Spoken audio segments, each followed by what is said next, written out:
Hello and welcome to my channel, Warrior Goddess, and this is Lucy. And today we are going to talk about something very serious that my husband just went through, and that's why I have been absent for at least a good 3 months, because I've been playing nurse.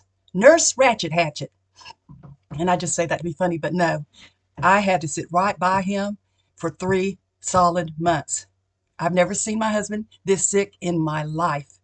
Um, when we got married, I was, let's see, 29, 30, 31. When I turned 31, 2 years into that, he had a massive heart attack, and I almost was a widow at 31.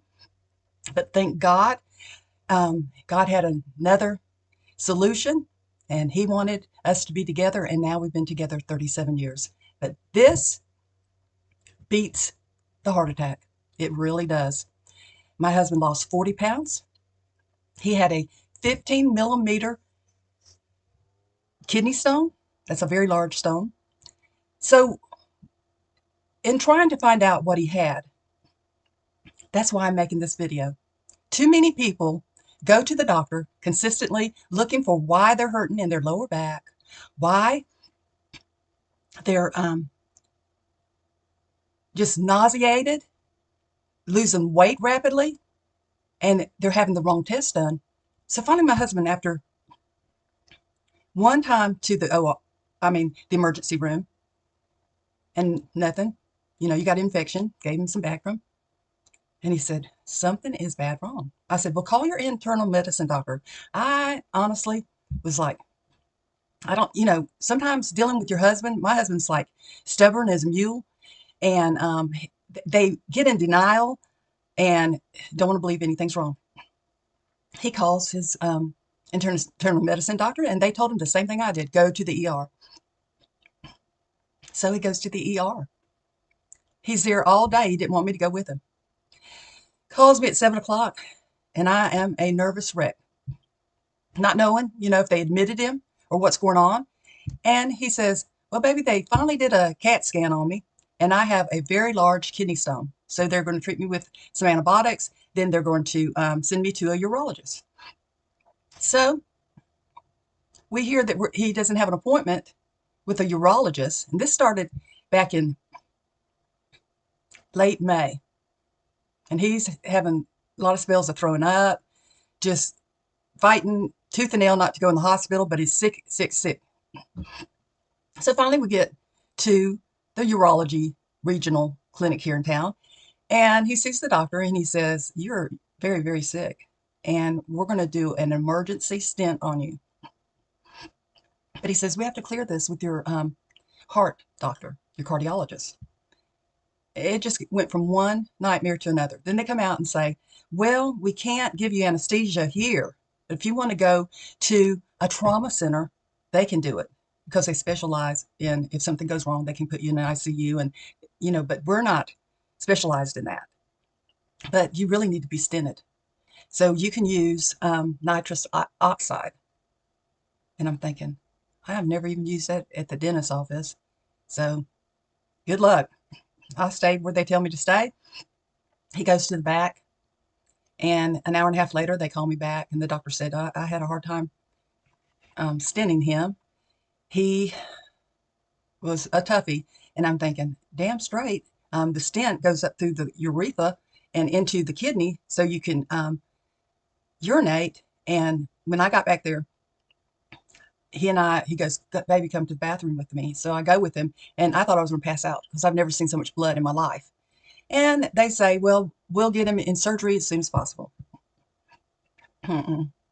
So every day we stay home. Every day I'm sending messages to this doctor saying he's got fever. They say, well, if it gets over 104, take him to the emergency room. You know as well as I know that when you're so sick, you don't want to go to the hospital.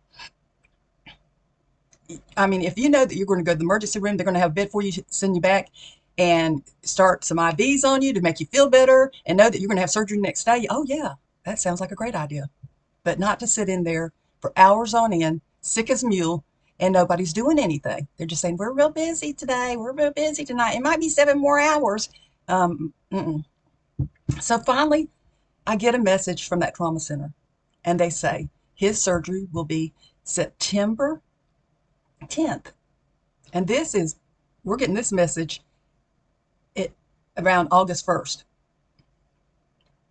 And I'm sitting there with my phone thinking, oh God, I hate to tell him this because he hates that stent. He hardly has an appetite. This is just so terrible. So he goes, well, there's several kind of kidney surgeries. Which one are they going to do on me? And I have a hard time saying this word, but it's lithotripsy, where they go up through the urethra on the man, and then they blast the stone, try to get it down to a dust size, and grab the bigger parts with a basket and pull it down through the stented penis, and urethra. So he had that surgery done September 10th. 2 days following, he was feeling horrible. I'm not going to lie. Slowly but surely, he's getting his stamina back. Next Friday, he gets his stent out. Now, mind you, he's had a stent in him for 3 months. So I wish this on nobody. Make sure that if you are eating a high-fat diet, change your diet and drink plenty of water and drink plenty of lemon water. Put a lot of lemon in it. If you have to put a little stevia in it, do it, because that can help reduce and make the stone smaller. But anybody that has ever had this experience with a kidney stone, I feel for you.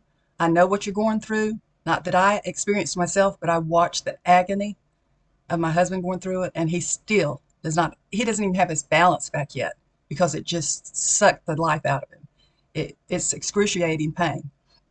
So that's why I've been absent. So if you made it through this video this far, please hit that red subscribe button and tap the bell. I like to do informative videos. I like to make you laugh and be a little ray of sunshine. I know this wasn't sunshine, but most of the time that's what I'm about. Happiness, peace, and love. Till I come back in again, I'll talk to you later. Bye-bye now.